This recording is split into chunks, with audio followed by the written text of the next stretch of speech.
আমি নিজে ধ্বংস হয়ে যাব। ধ্বংস কেমনে হয়? আল্লাহর দীক্ষা ছাড়ো। নাউজুবিল্লাহ। আর জোরে করে নাউজুবিল্লাহ।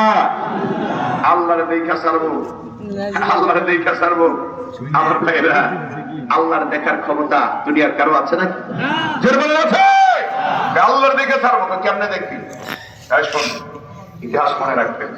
আবু লাহাবের দুই সন্তানের কাছে রাসূল সাল্লাল্লাহু আলাইহি ওয়াসাল্লাম জাহেলি সময়ে নবুয়তের আগে দুই মেয়েকে বিয়ে দিয়েছিলেন। এক মেয়ের নাম হলো উম্মে কুলসুম, আরেক মেয়ের নাম হলো রুকাইয়া। তো দুই মেয়েকে যখন বিয়ে দিয়েছে, ছেলের বাবার গরম তো একটু বেশি থাকে, কথাটা ঠিক না? ছেলের বাবার গরম বেশি, মেয়ের বাবার গরম নাই। এই সমাজের কথা, এটা জাহেলি প্রথা। ঠিক কি না? আওয়াজ করে বলেন। মেয়ের বাবার বাড়িতে গেলে গরমের ঠেলায়, আরে বাবারে বাবা, ছেলের বাবার পক্ষের লোকজনের অবস্থা গরম, পানি দাও, এটা দাও, সেটা দাও।